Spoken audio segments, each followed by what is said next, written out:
Amis auditeurs, si vous nous prenez en marche maintenant, sachez que vous nous suivez sur LCNN, c'est le canal Nabo News, depuis la région métropolitaine de Washington DC. Vous pouvez nous joindre si vous voulez, disons, contribuer, participer, échanger au numéro 240 781 84 82. La ligne est ouverte pour vous.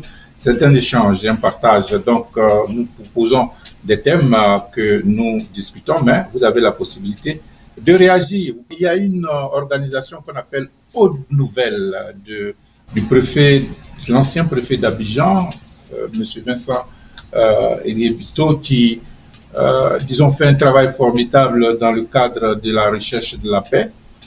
Nous l'avons suivi, nous avons un élément. Cette semaine, nous vous proposons. Mon petit frère, mes pères, mes mères, à Djoukrou, à Tabou, hey, il est mort. Vous l'avez enterré? J'ai fait sortir de l'argent, je suis parti l'enterrer. J'ai dit, c'est pas un problème. Et puis, tu sais ce que m'a fait mal? J'ai pris ce corps tranquillement. Je suis parti. Les villageois me disent, enterre-le. Moi, je suis parti enterrer mon petit frère. Le quartier Rode, le premier quartier Rode, là, c'est là-bas moi je vis, c'est là-bas que ma maison est, c'est là-bas que je suis né, c'est là que mon papa, ma maman sont morts là-bas, actuellement mes grands frères sont là-bas. Les petits, attends, la gare des villages là, où ils se sont découpés, la gare des villages là, c'est nous là, on partait se balader, tous les petits à Djoukrou. Moi je suis le premier, écoute, c'est comment je m'appelle Vincent Tobi, non? Mais je suis de Tabou, le cardinal Yago là, quand il a été consacré et cardinal, c'est en 83, c'est moi qui ai pris sa mitre. Je suis de Tabou, je suis à Djoukrou. Donc je comprends la douleur. Ce que tu dis là, c'est moi qui. On s'est découpé nous-mêmes, tous les gens qui ont grandi. Donc ce que je suis en train de te dire, oui. Donc on partage la même douleur. Aujourd'hui, si on vient dire. Oui. Je suis le Rode. Tu n'as pas un tricot. Tu es comme ça. Demande à Nissé. Demande à Nissé de Débrouille. Donne-moi un tricot. Non.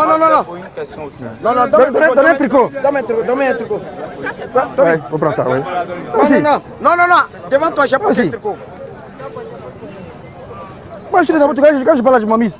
Moi, j'ai fait plateau, j'ai fait pour la monnaie 1, j'ai fait lycée. Non, laisse ça. Oui. Toi et moi? Oui. Non, devant toi, j'ai porté le truc. Non, donc tu es mon frère, on a vécu la même chose. Voilà pourquoi je vais à Tabou. Le quartier a été décidé, c'est nos enfants, c'est nos petits frères qui sont morts, c'est pas quelqu'un d'autre. Non, Nyang, je suis c'est vrai. Voilà. Bon, allons-y maintenant. Non, Nyang, on parle de paix. Voilà. On parle de paix. Mais donnez un tricot propre à Nyang quand même. Voilà, on va donner notre tricot. Mais Nyang, on parle de paix, on est du même village. Ouais, on est du même village. Tu ne sais pas, on est du même village. Mes amis sont morts à Tabou. On est du même village. Nyang. Voilà, merci de nous suivre si vous nous prenez maintenant. Amis auditeurs, bienvenue sur LCNN. Vous écoutez depuis la région métropolitaine de Washington DC. Madame Dick, voici un acte fort de recherche de paix, qui parle de paix, qui s'inscrit dans la même logique que nous, chercher la paix. Mais ce n'est pas aussi facile parce qu'il y a des douleurs qui doivent s'exprimer. Quel est votre commentaire? Oui, alors je voudrais saluer cette organisation, OBLA, qui s'inscrit dans le message du secrétaire général de l'ONU lors du 75e anniversaire de l'ONU, c'était le 22 janvier 2020. Antonio Guterres a appelé les États à être à l'écoute de leur population en 2020. À l'écoute. Cet ancien préfet-là est parti à l'écoute des populations. C'est ce qu'il a fait. Il est parti vers les populations. Il est parti vers les populations. Et cette scène qu'on a vue, on appelle ça, dans le règlement des conflits, dans l'un des moyens, l'une des voies des règlements des conflits de l'ONU, on appelle ça forum, le grand forum de parole et d'écoute. C'est une plateforme de dialogue entre les victimes et les coupables. Voilà, grand forum. Mais ce grand forum qu'on a vu en miniature là, parce que on voyait d'un côté une victime, bon, il parlait au nom de son frère, il avait la douleur, il avait la gorge serrée, il exprimait sa douleur et il dit, mon frère, suite au boycott, mon frère est mort et je l'ai enterré, je n'ai appelé personne, je viens de l'enterrer. Il exprimait, il avait mal. Et l'autre qui l'a écouté, il ne lui a pas dit tais-toi. Et puis il a écouté et il a su trouver des gestes et des mots d'apaisement. Ton frère était mon frère. Parce que de là d'où tu parles, j'ai grandi là-bas, je suis là-bas, mes parents sont là-bas, mes frères sont là-bas. C'est ça le dialogue, le parler, écoute, pas, le forum de parole et d'écoute. Il faut que les gens et les autres s'expriment. Et c'est ce que nous avons vu. Je pense que c'est à saluer et immédiatement, ce frère-là, hein, l'ayant droit de cette victime, a compris, il a dit, je porte le tricot, le polo, je me mets comme vous, et puis on va aller parler de la paix. Vous voyez, il faut savoir parler aux gens, il faut savoir écouter. Les gens n'écoutent pas, les gens ne savent pas parler. Mais quand on sait parler et qu'on sait écouter, eh bien, c'est ce qui se passe. Donc, quand on applique cette voie de parole et d'écoute, ben, c'est un minimum on essaie d'établir un minimum d'état de droit dans la réhabilitation même des victimes. Parce que les victimes, quand il y a quelque chose, quand il y a un conflit, il faut réhabiliter les victimes. Il faut les réhabiliter moralement. Et c'est ce qui vient de se passer. Quand j'ai vu ça, j'avais le sentiment un grand sentiment de satisfaction, de joie, parce que j'ai dit, voici une victime qui a été moralement réhabilitée, puisqu'on reconnaît et on le soutient. On dit, oui, ça s'est passé, ton frère qui est décédé, c'était mon frère. Et ça lui a donné une chaleur, c'est ça. Alors, il faut qu'on apprenne à emboîter, à emprunter ces voies-là pour chercher à régler nos conflits. Il ne faut pas qu'on court et qu'on dise « libérez, faites ceci ». Non, ils n'ont rien fait. Non, non, non. Il faut considérer les victimes et il faut considérer les douleurs et il faut les réhabiliter moralement. C'est la seule voie. C'est la justice qui peut déterminer tout ça qui peut déterminer la paix. Parce que ça, là, c'est une forme de justice. Reconnaître que lui donner raison, le soutenir, là, c'est une justice qu'on lui fait. Et ça l'a apaisé. C'est tout ce que je peux dire pour le moment. Tout à fait. Alors, je considère cette situation comme recherche de la paix, mais on voit là dans l'élément qui est passé que c'est cette organisation qui va vers les populations pour essayer de compatir à leur douleur et de les entendre. Dans le cadre actuel, dans le contexte actuel généralisé au niveau du pays, de façon générale, comment, selon vous, on pourrait orienter cette démarche pendant que l'opposition aujourd'hui ne reconnaît pas, disons, l'autorité du président, ne reconnaît pas l'élection en cours?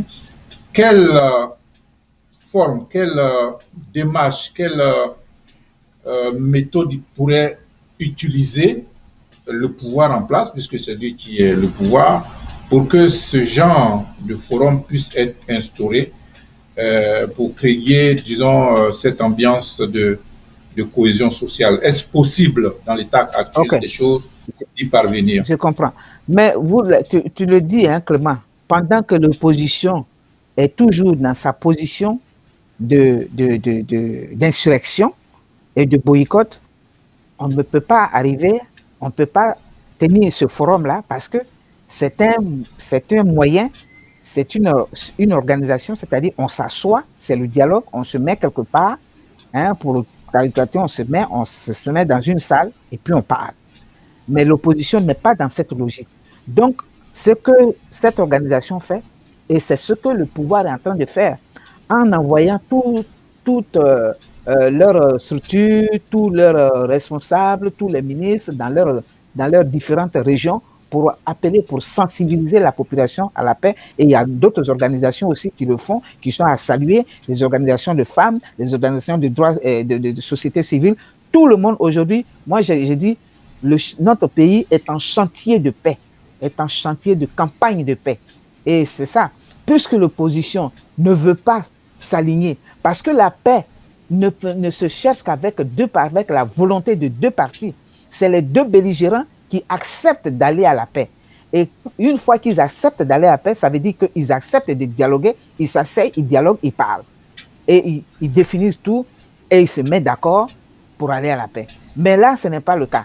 Eux, ils sont toujours dans leur position de détruire, de menacer, de faire ceci. Donc, on ne peut pas les écouter. Donc, je pense que le pouvoir, avec c'est les responsables administratifs et tout ça, et toutes les organisations civiles qui sont en train de parcourir le peuple, tout le monde, tous les chefferies, tout le monde qui est en train d'appeler à la paix aujourd'hui.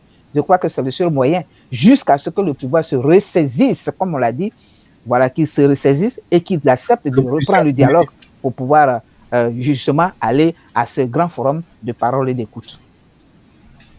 On a entendu dire que d'ailleurs dans la déclaration du groupe parlementaire de l'opposition, on a entendu dire que certaines personnalités ont été libérées, mais cela n'empêche pas toujours l'opposition de ramollir sa position. Elle maintient toujours sa position de libérer tous les prisonniers avant d'entamer la négociation politique, le dialogue politique. Est-ce que dans ce contexte actuel, n'est-ce pas là un dialogue de sourds entre les acteurs politiques ivoiriens? Ce n'est même pas un dialogue, ça ce n'est même pas un dialogue, parce que je suis désolé de le dire, hein, l'opposition, ça, vous allez dire, bon voilà, elle soutient le pouvoir, je ne soutiens personne, je suis objectif. Ce n'est pas un dialogue de sourds, parce qu'il n'y a pas de dialogue là. Les gens sont dans une position, et ils campent dans cette voie-là, de destruction, de coup d'État. Ils se maintiennent dans cette voie. Donc, il n'y a pas de dialogue. Le pouvoir a tendu la main. Ils ont accepté la main, ils ont lâché la main. Et maintenant, ils sont dans leur...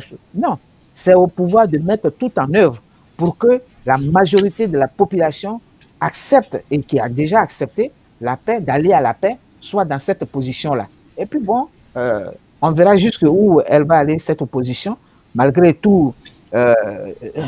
tous les appels de la communauté internationale qu'elle prenait à témoin, qui les invite au dialogue, malgré tout ça.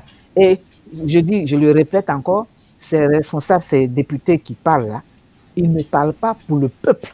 Ils sont là-bas à cause du peuple. Qu'est-ce qu'ils disent? Le peuple veut le dialogue. Le peuple veut la paix. Et eux, ils disent, vous nous avez choisis, mais nous, on va faire ce qu'on veut. C'est ce que ça veut dire en caricature, c'est ce que ça veut dire. Et c'est ça qui est dommage. Ils ne parlent pas parce que s'ils pensaient un temps soit peu au peuple, alors ils n'allaient pas se mettre dans cette posture-là.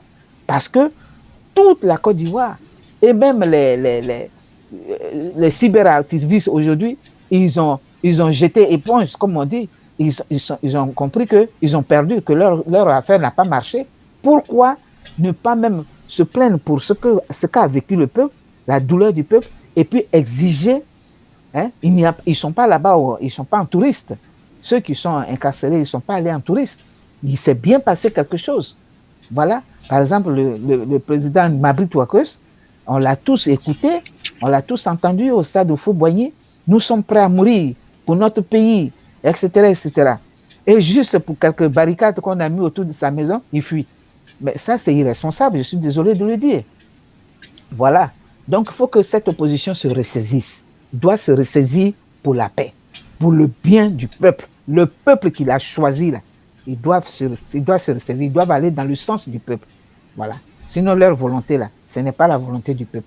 Leur volonté de pouvoir, et surtout, cet appel qui est lancé par Soro Guillaume, c'est là où je vois que cette opposition, je ne sais pas comment la qualifier, parce que c'est celui-là, c'est Soro Guillaume qui est en train de manipuler toutes ces grosses têtes-là. C'est quand même terrible. Donc l'opposition n'a qu'à choisir la voix du peuple, n'a qu'à choisir le côté du peuple, se mettre du côté du peuple.